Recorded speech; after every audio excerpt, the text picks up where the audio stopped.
Looky, looky. What do I got here? I got about 2 pounds of pork butt. Why do I have 2 pounds of pork butt sitting on my dirty ass workbench? Because today I'm going to make asado. What is asado? Asado is here in the Sonoran or Arizona area is what you'd probably just call red chili pork, but where I'm from in the New Mexico, Texas, Chihuahuan desert area, it's more, it's pork, it's red chili pork, but it's stewed for a long time, typically over campfires or open fire to get that smoky taste and that just rich red color. Um, let's see, asado, it's, I don't know a lot about the history, but it's typically cooked real early at the crack of dawn on Christmas morning uh, by the men. I think it really is a way for them to just have an excuse to get away from their families and kids and all that noise so they can sit outside by a fire and cook this crap up. Yeah, asado is, I would say, as Christmassy as the tamales and presents. Um, for now, what do I have with 2 pounds? So, look, for the most part, a 2 pound pork butt will get you about this much. This is cubed pork. Most of the fat has been trimmed off, saved up over there. I'll show you in a minute. But typically, you cube this meat up about maybe 1 inch cubes. For this year, I decided to go a little bit smaller. I'm pretty sure you can't really see the texture or anything. Probably looks gross, but anyway, a little bit less than half an inch cubes. Let's throw that aside. This, on the other hand, when you buy pork butt, those damn uh, butchers, they'll put the pretty side up, and on the back side, you get this big old piece of fat cap. And let's see this. Come on, I don't want to touch this crap. All right, so this is your fat cap. Lots of times, people first thing in the morning will trim this into little pieces. We'll put it on we'll grill it up. Or fry it up, whatever the heck you'll see. You'll get like these little pieces of pork fried. Where I'm from, they're called carnitas. Here in Arizona, and most places everywhere else, carnitas are more of a meaty thing. But anyway, this will be like fried fat. Let's get some of those little pieces. And this is also a bone. When you buy 2 pounds of pork butt, you get about half a pound of bone. That's just the way it is. They sneak it in there. You don't see it when you buy it, but you get it. Like I said, usually this is cut up and trimmed as well, but for some reason I'm going to try to fry this whole big ass piece of fat cap. Fat cap, cubed meat, pork everywhere, and just little pieces of fat that's been trimmed off because you want a little bit of fat in your pork, but you don't want it to be all fat because you will just be chewy meat by the time you're done cooking. We'll get on to cooking the fat. All right, the carnitas, the cracked ones, fried fat, whatever you want to call it. This, I don't think I mentioned it before, but this stuff is actually optional. So what happens when you buy a pork butt, you're going to get a crap load of fat. And what do you do with it? Well, in theory, you get up early, you make this stuff for you, and you get to eat breakfast before anybody else. No, I have not put this over campfire yet, or I'm just doing this first so I can eat. Daddy's hungry. This is it. I'm just going to sit there and cook it up. Normally, I don't have this big piece of fat, which seems to be cooking way faster than I thought. I just got to give it a try. Right now, it's only me and the missus for this COVID Christmas, so this will be plenty of fried fat. And, alright, it's been minutes. Still cooking. No hurry. Just keep it nice and hot and keep it going. Let that fat really get in there. There's those fat caps. There's so much fat in these little guys. They're never gonna. I don't know what to do with them. Anyway, everything's chopped up in little pieces. They don't cook very consistently. And sorry about the shitty camera work. But kind of want to cook it to your liking. This is kind of where I like it. It's fully cooked. Make sure it's pork. Fully cook your shit. But this is just a little sample. I'm pulling little pieces that are fully cooked. It's gonna be kind of like, let's say, Mexican bacon. Yeah. Keep cooking. I'll be here for a while. I'll bring it back. Alright, finishing up the last couple of pieces. Again, this part is optional, but it's something to do with your fat, and honestly, it is delicious. First thing in the morning, you have these carnitas, and normally you get up so early that you're the only one cooking, but as soon as you walk in the house with these, people start waking up. They want to eat some of those carnitas. Sometimes we reference them as cracklins, but the difference between these and cracklins are really a fried pork skin. This is fried fat. Roll this up in some tortilla and some leftover beans from last night, and it's going to be good stuff. Now, for this thing, I don't know, man. But again, this is the first time. Never really done it. I'm just going to do this on the edges. It is getting pretty crazy. I'm going to probably end up starting a grease fire. But let's go inside. Carnitas.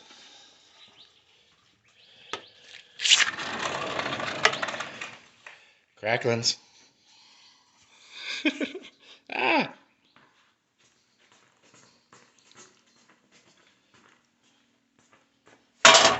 Now that I had my carnitas, my breakfast, my yum-yums, now we could talk about some other things.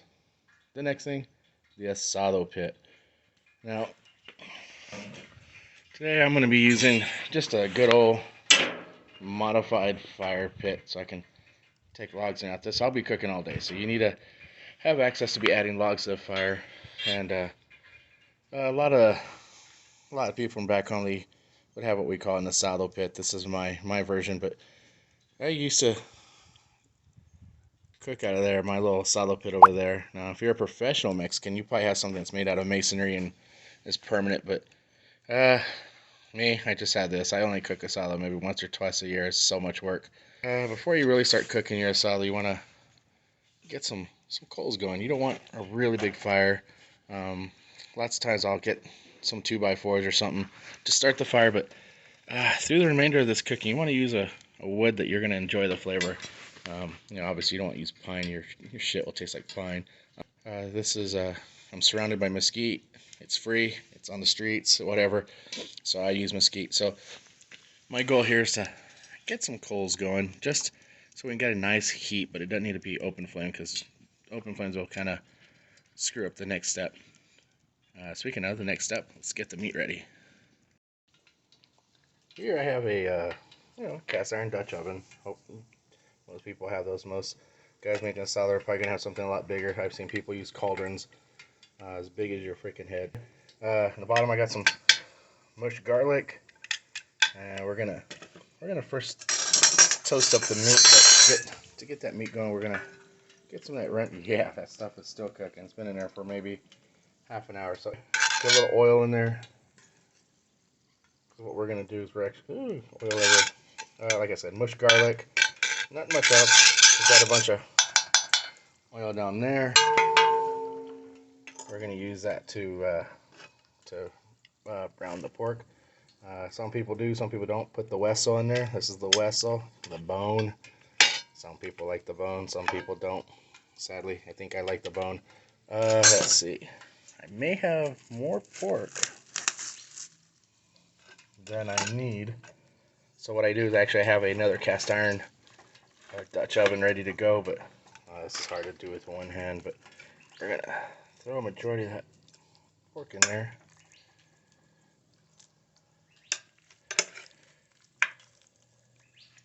I tell you what, I'm gonna do this off camera. This sucks.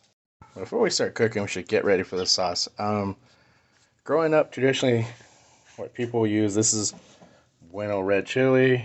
I like mild because it ends up being hot anyway. This is the staple in New Mexico. Each one of these is about 14 ounces. There's some weird stuff because I know my mom used to make maybe like a roux with red chili, flour, salt, maybe some spices, just to give it some flavor. And then I seen my mom and dad cook with nothing but red sauce. But I take the easy way out and I use this Los Palmas red enchilada sauce. It's basically the same thing with a lot of spices. It's kind of like a prepared red sauce. Today I decided to go with Bueno because this stuff doesn't give it that really deep red. It gives it a red, but this will just give it a little bit different flavor and a darker red. So Typically for a little Dutch oven like this, I like to use 2 cans of red sauce. So I'm actually gonna go halfers and halfers. I end up with another pot of meat, so I'm gonna do a can of this, and oh shit.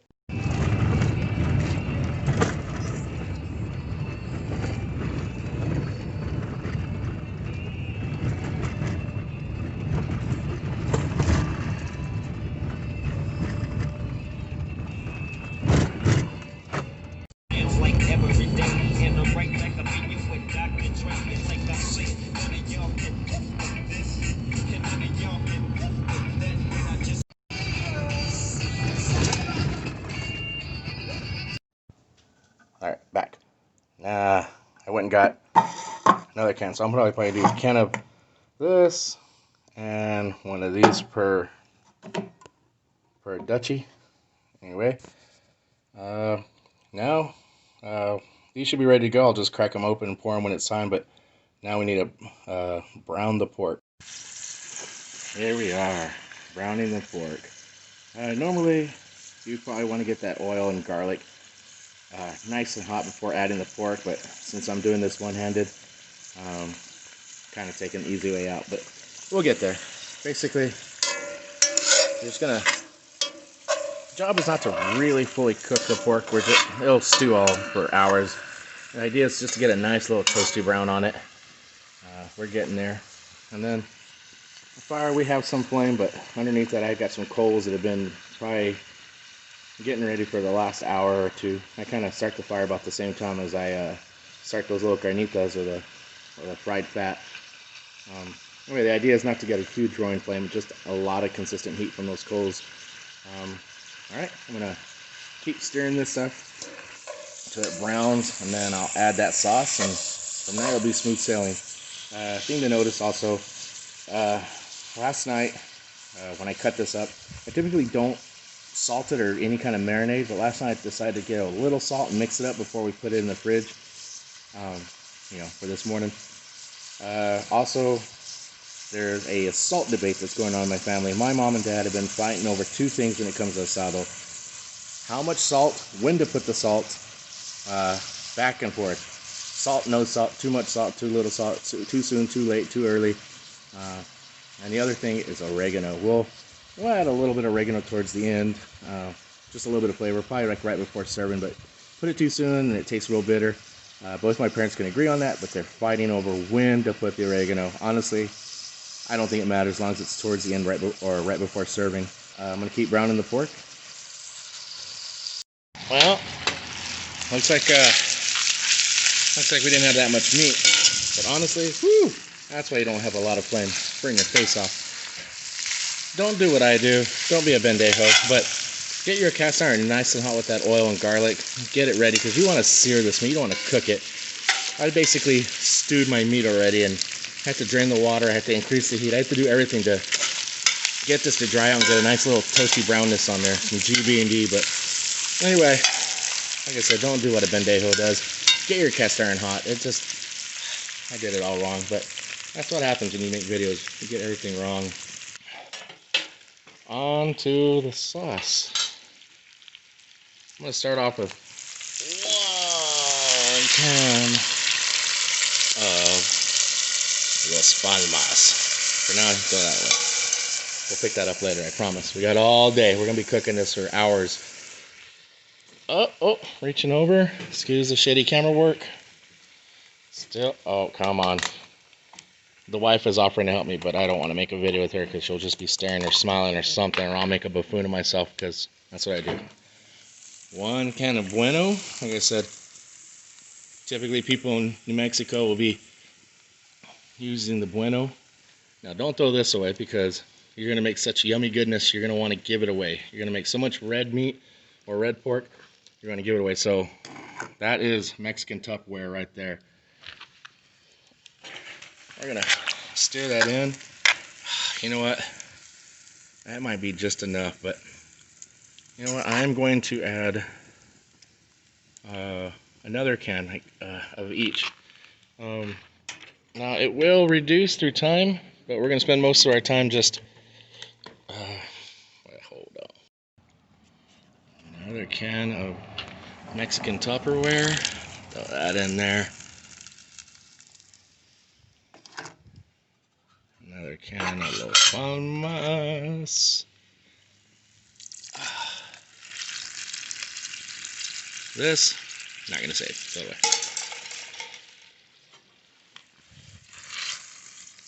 I'll pick it up, I promise. All right, so now we're kind of drowning in this red sauce, and pretty much from here we're gonna try to keep it over a nice little fire. I'm gonna probably put, I'm gonna put a lid on that, get it to, what is it called? Boil, broil, bubble, cauldron, bubble, whatever. We're just barely just doing. We're gonna get it to boiling, or not boiling. God dang it, simmer. That's it. We're gonna get it to simmer temperature, and then I'll take that lid off, and then we'll cook it for the rest of the day. I'll be back with more. I forgot to add the Wessel. Throw that little bad boy in there. Don't worry about him. He ain't gonna do nothing wrong. Let's see if we can put that lid back on. So we need to get to a nice little simmer temperature before we take that lid off. Alright, so now we got a little bit of a simmer going. So normally from here I would leave the lid off, kind of let it cook at this pace over open, you know, nice little fire, get all that smokiness. But I have guests coming in about 4 hours, which is like way accelerated to my normal schedule. Like I said, I would probably leave it like this, maybe up to 4 hours, just keeping a nice little flame on it. But I got two factors. One, I only got 4 hours. It's 10 o'clock. I got 4 hours to get this done, and the wind is just blowing, so it's throwing ash everywhere. So what I'm gonna do is probably keep that fire a little bit low, keep the lid on, and let it simmer. I'm gonna probably let it simmer for 2 hours with the lid on. With this wind blowing, it'll keep it from reducing down to a thick paste. And then for the last 2 hours, I'll probably just keep it over an open flame, get that, or open lid, get that nice smoky flavor going. And also with this lid on, it allows me to go inside and open some Christmas presents. The wife's a little pissed off at me because I'm spending more time with my meat than with her.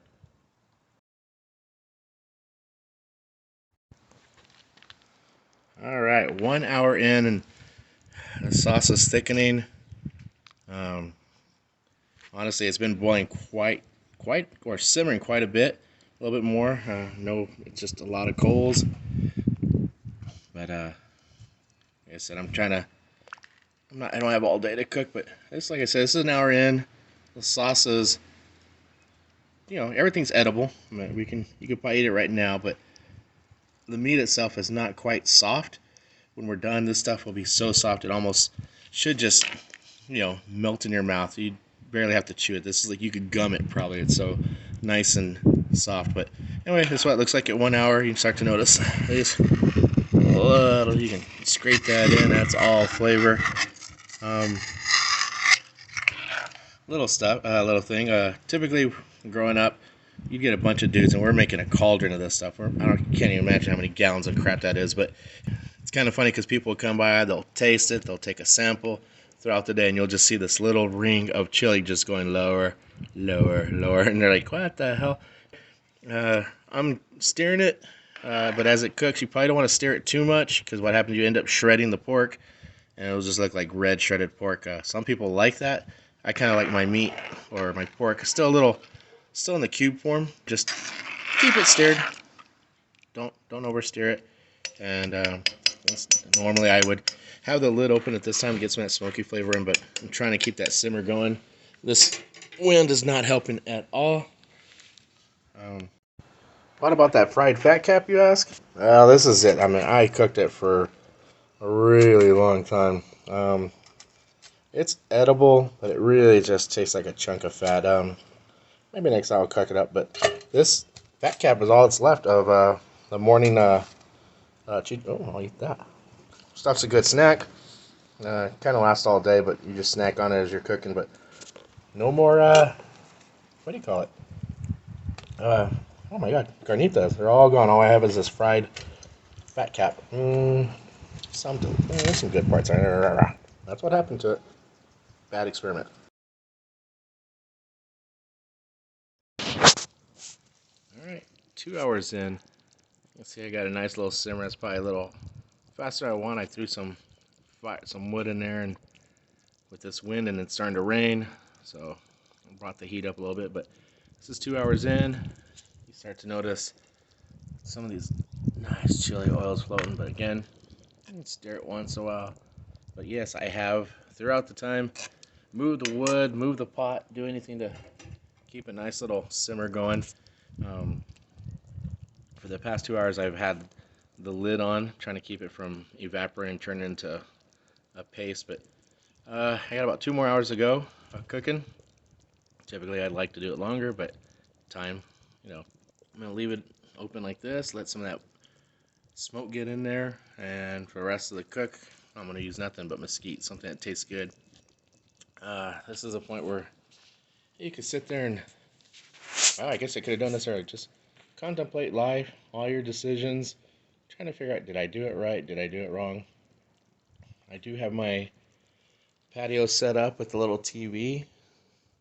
I could be watching TV, but oh, smoky. I figure I'd just sit here and watch the fire. But got the TV ready to go because we're having an outdoor COVID Christmas with some of the family. In about 2 hours, I'll start the video again. Oh yeah, I forgot to mention, why am I making this video? If I do reviews, which, not a lot, but anyway, this is not a review. If I reviewed my own food, I'd either be too critical and say it sucks, or I would say it's too good. The reason I'm making this video is because every time I go looking for videos on YouTube how to make asado, I either see some either really quick, kind of just basically red chili, heat it up, put some pork, and you're done. I was trying to just document something that back home is where we would pretty much spend the entire Christmas morning preparing the asado, and I guess it'd be worth it. That's the only reason I'm doing it, just to put a video out there of asado.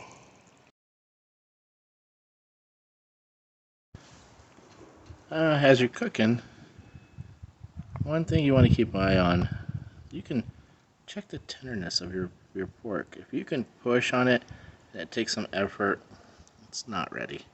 It's completely fine to eat, but honestly, when it still takes some pressure to cook or some pressure to cut through it, that meat is just not going to get its sauce. You can't see. Well, phooey. Guarantee you there's not enough flavor soaked into that pork, but this is why you cook it for a long time. Also, as you're going, I mentioned it earlier, but just scrape that goodness down there. Just keep scraping. Get that back in there.